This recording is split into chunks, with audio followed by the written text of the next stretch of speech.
Hello నమస్తే welcome to Dharani cooking mania. ఈరోజు మనం చేస్తున్న రెసిపీ టెంపుల్ స్టైల్ లాంటి పులిహోర ప్రసాదం అండి. చాలా టేస్టీగా ఉంటుంది, ఫ్లేవర్ఫుల్గా ఉంటుంది. ఎవరు వంట రాని వాళ్ళైనా కూడా ఒక 10 నిమిషాల్లో ఈజీగా చేసుకోవచ్చు. Very simple recipe and very flavourful recipe. మీకు అందరికీ నచ్చుతుంది అనుకుంటున్నాను. If you like it please hit the like, share and subscribe button guys. Thank you so much. Wow, looks amazing అండి.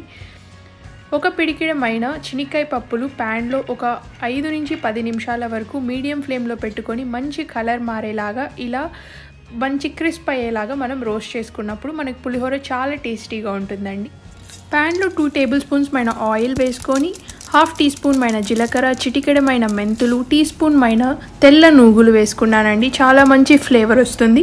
ఇదంతా ఒక 2 నిమిషాలు స్మెల్ వచ్చేంత వరకు రోస్ట్ చేసుకోవాలి మీడియం ఫ్లేమ్లో పెట్టుకొని. మంచి ఎసెన్స్ అండ్ ఫ్లేవర్ వస్తుందండి. మెంతులు రోస్ట్ చేసినప్పుడు చాలా మంచి టేస్ట్ వస్తుంది.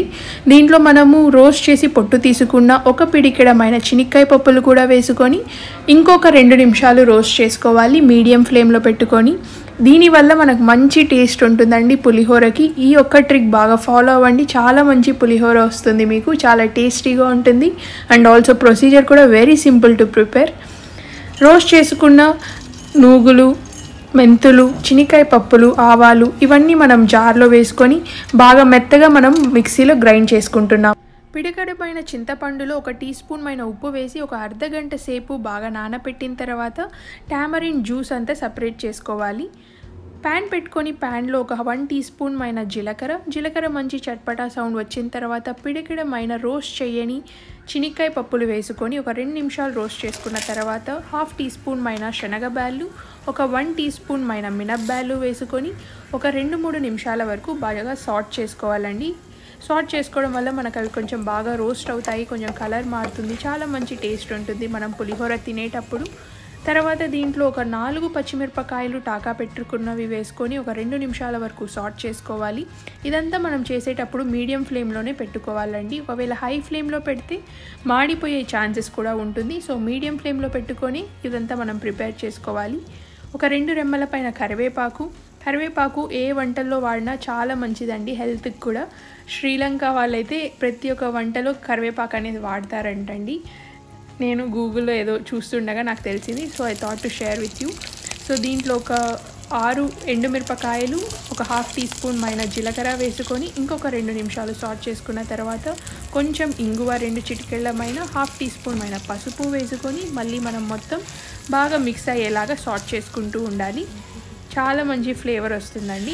ఫైనల్ టచ్ అండి అండ్ మోస్ట్ ఇంపార్టెంట్ టచ్, మనం పిడికిడమైన చింతపండు నానబెట్టుకున్నది ఉప్పు నీళ్ళల్లో అదంతా మనం బాగా పిండుకొని చింతపండు జ్యూస్ మాత్రమే వేసుకుంటున్నాము, చింతపండు జ్యూస్.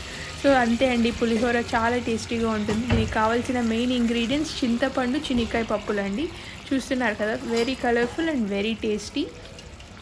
ఇదంతా మనము మూత పెట్టుకొని ఒక 2-3 నిమిషాలు బాగా కుక్ చేసుకోవడం వల్ల మనకి పులిహోర అనేది చాలా మంచి ఫ్లేవర్ఫుల్గా ఉంటుంది. మనం ఫస్ట్ చినిక్కాయ పప్పులు బాగా రోస్ట్ చేసి మిక్సీలో కొట్టుకున్న పౌడర్ కూడా వేసుకొని మనం ఇదంతా బాగా మిక్స్ చేసుకోవాలండి. ఇదంతా కూడా మీరు మీడియం ఫ్లేమ్లో పెట్టుకొని చేసుకోవాలి, హై ఫ్లేమ్లో అస్సలు పెట్టకండి. వావ్, చాలా మంచి ఫ్లేవర్ వస్తుందండి, చాలా ఎమ్మీగా ఉంది. ఇంకొక 2 నిమిషాలు అయిన తర్వాత వాటర్ కంటెంట్ అంతా బాగా ఇంకిపోయి చాలా బాగా గట్టిగా థిక్గా అయిందండి, మంచి పేస్ట్ లాగా. సో ఇలా అయిన తర్వాత మనం ఇంకొక 1 నిమిషం వరకు మీడియం ఫ్లేమ్లో పెట్టుకొని కొంచెం కలపెడుతూ ఉండగా ఇంకొంచెం గట్టిగా అవుతుంది. చూస్తున్నారు కదండి, ఇది పర్ఫెక్ట్ కన్సిస్టెన్సీ. ఇప్పుడు నేను స్టవ్ ఆఫ్ చేసేసాను. ఇది బాస్మతి బ్రౌన్ రైస్ అండి. బాస్మతి బ్రౌన్ రైస్ కుక్ చేసుకునేటప్పుడు కొంచెం ఆయిల్ వేసి కుక్ చేసుకోవడం వల్ల మనకు పొడిగా ఉంటుంది. సో అన్నం అంతా బాగా చల్లారిన తర్వాత పొడిగా ఉంది. చూస్తున్నారా, బ్రౌన్ రైస్ అండి, చాలా హెల్త్కి మంచిది. దీంట్లో మనం ప్రిపేర్ చేసుకున్న పులిహోర అదంతా వేసుకొని రెసిపీ మనం ఇదంతా బాగా కలుపుకుంటున్నాము. కలిపేటప్పుడు కూడా చాలా సాఫ్ట్గా కలపండి, సో దట్ మనకు తునిగిపోకుండా బియ్యం చాలా మంచి టేస్టీగా ఉంటుంది.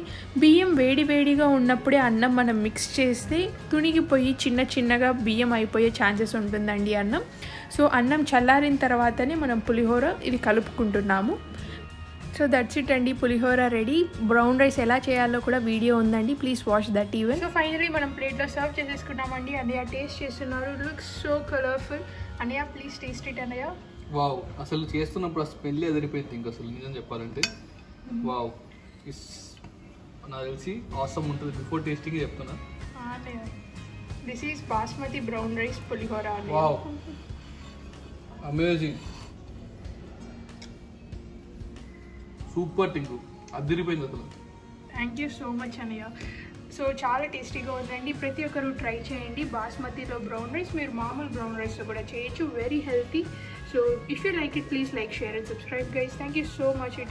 It taste so good and temple స్టైల్లో లాగానే మంచి ఫ్లేవర్ఫుల్గా చాలా టేస్టీగా ఉంది. So I hope you all like this అండి. Please like, share and subscribe. Thank you so much.